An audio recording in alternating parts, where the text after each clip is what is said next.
Oi, what's going on guys? This is the TP3b pouch from VETO Pro PAC. I've just upgraded from the MP1.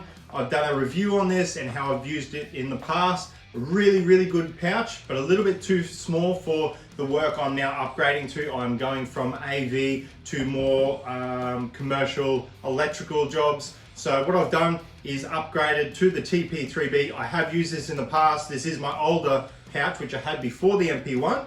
But I thought I would take you through how I've set it up for the moment and what I'm thinking about in the future. So let's have a look, guys.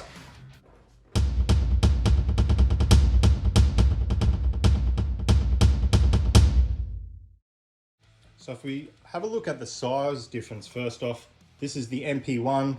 It's obviously a great little bag. It holds its shape very well, but it is a little bit too small for the work I am now upgrading to.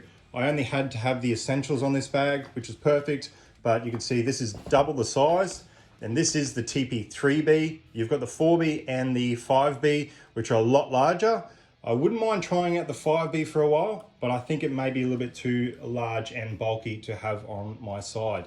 So if we have a look straight away, you'll see that I actually have a strange sort of strap. I'll show you this. So as you can see, this is basically how I've been running it for a while now. I actually like it this way a little bit better than the belts. I do get a lot of hip problems with the belts, so that's why I went to the strap. Don't know where I got the strap from. It's just a regular strap, got a bit of padding.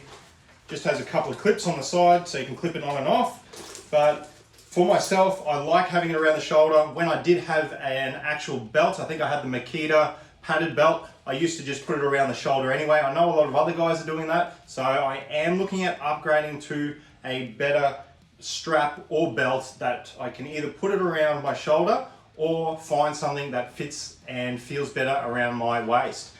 But as you can see, we'll start with the uni light.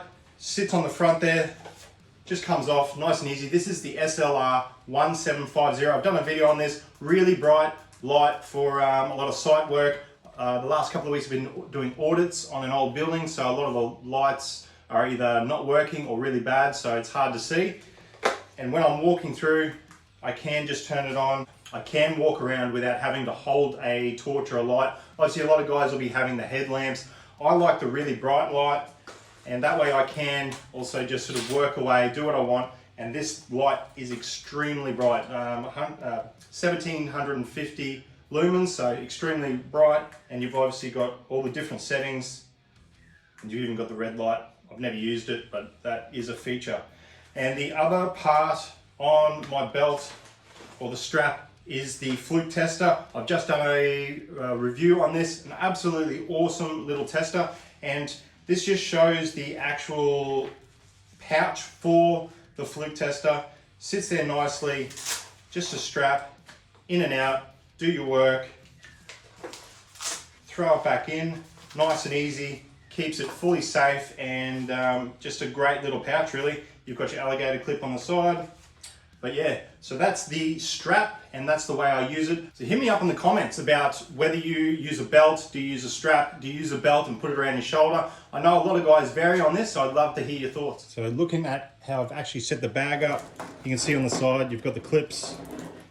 I've thrown my bit holders in there. You would have seen these on one of my other videos. I'll leave another link in the description. So all these things that I have already done videos on, or I have links for, they will be in the description, so make sure to check them out. If you haven't seen these, they're absolutely awesome. Little bit holders, you can see that's the Makita one. I'm actually about to give a whole lot of these away very soon on my Instagram account and maybe YouTube, so make sure to check that out. These ones are from Amazon. I have a link for these, for the Amazon ones. I think they're about 25 bucks for a pack of 5. They're not too bad. They've lasted pretty well so far for the price. The Makita ones are definitely more expensive. And then we have the really cheap ones from eBay. They're like a couple of bucks each, and you can see that that one's actually really stuck. So these ones I really recommend you don't get. Ones from Amazon, they look like that. Get those if you can find the Makita ones. They're really hard to find, but get those if you can. So that's those. And then on the side we've just got pens. Got the new Sharpie Pros, they're really good. Just got an Inksel, That's just a normal fine tip pen. Then I've actually got, we'll start with the drill actually. So the reason why I've really gone to the TP3B is that the 12 volt M12 drill fits in there. So I can carry around that without having to put it on the belt. Fits in there nicely, nice and easy. So that's really good. Then we'll go to the knife. It's actually just a safety knife. I think I broke the blade the other day. Yeah, you can see, but it is a safety knife. So when you use it, it retracts. Everyone hates these. I hate these, but with my company that I work for, we have to have safety knives. So it is a good function. It's safe, but it can be very annoying. And then we have Gyprock saw. I've got the Milwaukee. That one's been really good. I've used that heaps. No complaints whatsoever. I just made this really bad looking sheath, but it gets the job done. Really nice blade on that one. So as you can see, the idea of that is when you put it in your tool bag, in and out, it's going to cut everything up. That's just a bit of conduit, nice and easy. Then we'll go to the Knipex ergostrip. That fits in the, you've got a middle pocket in there. Done a video on that. Love this tool. It's a bit of fun, but it's still pretty pricey, especially in Australia. Throw that. So just a level, nothing too flash about that. Then we've got some Wera insulated stainless steel laser etched screwdrivers, if you can see that. They're full of dust at the moment, but they're actually laser etched for better grip on screws. Love these. They're actually not too bad price for the pack.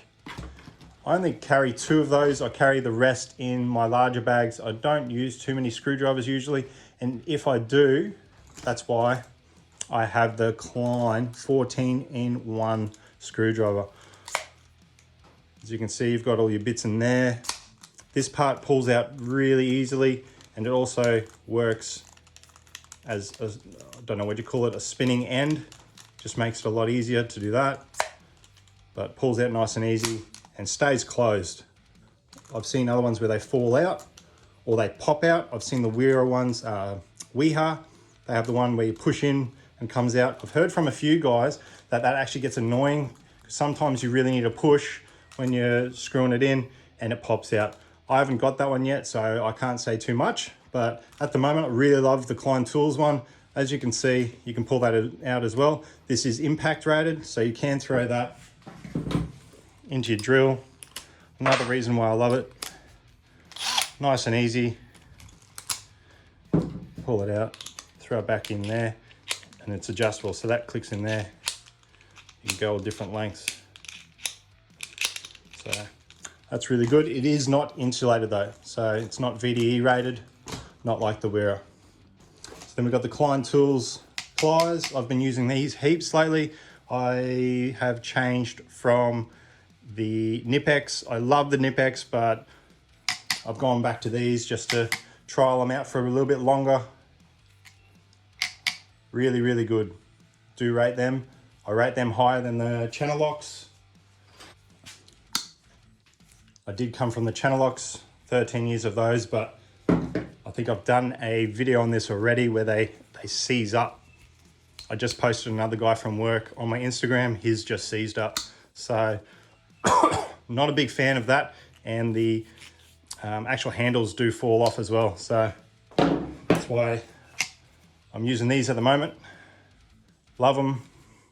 The handles are solid and it's just a nice weighted fit for the hand. Fits inside there nicely. Then I've got the Knipex flush cuts. These have been really, really good. I think these are 200, no, these are 160 mil long. So they do need a bit of a clean. I think they were out in the weather in the garage for a little bit. So I've got to go through and clean some of these up, but they've been really good. I've had them for maybe 8 months now. Highly rate them. Then you got the Wiha picofinish screwdrivers, the end twists on that. If you haven't seen these are a must-have for anyone. For small terminals, they fit in the side there nice and easy. And then I've just got some cheap little needle nose. I think these were like $5 from eBay, something like that. I will be getting some new ones which are actually insulated VDE, because I've been doing AV for so long, I haven't needed insulated ones, so I need to upgrade that. I also do need some proper side cutters. I've only got these flush cuts. These aren't VDE either, they're not 1000 volt rated, so I do need to get an actual pair of side cutters. So then if you look at the front, Klein tools again. This is the 9 meter. It's a weapon of a tape measure. It's fairly heavy. As you can see, it's double-sided. Can't go wrong with that. The retractable mechanism is extremely strong. It'll take your fingers off. You have got the stop on the bottom. Unlike a lot of the other ones, such as the Milwaukee wide blade, I believe, you've got to use your finger. So like, there's nothing wrong with that, but this has just the button. It has also got the magnet on the end. Some guys love that, some guys hate it. I don't mind it. And then if you open up the front, I have got the Stabila little level. Usually that clips onto the front, but because we've got the tape measure, that goes in there. So that fits in there nicely. But also inside the bag here, you have got, I've got some hearing protection, but you've got some bit holders in there if you guys want that. Close up that. And then lastly, just on the side, you've got the tape holder. I throw a few things on the tape holder. I've got my data stripper there and also my magnet.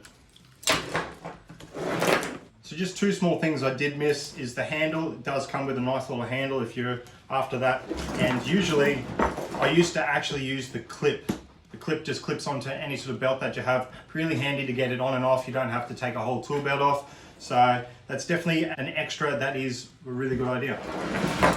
So hit me up in the comments. Let me know what tool pouch you're using, whether you're a sparky, plumber, low voltage guy. Are you using a smaller bag? Are you using the TP5? I'd love to hear your thoughts on that, whether it's too large, too small. I would love to know your thoughts on whether this setup could be better. What's your thoughts on the belts? That's my big thing. That's going to be one of my changes for the near future, I do believe. But that's basically it, guys. If you haven't already, check out my Instagram. I'm about to do a 30,000 follower giveaway, so that's going to be pretty big. You won't want to miss that. There's some great things in this giveaway. And that's it, guys. Cheers.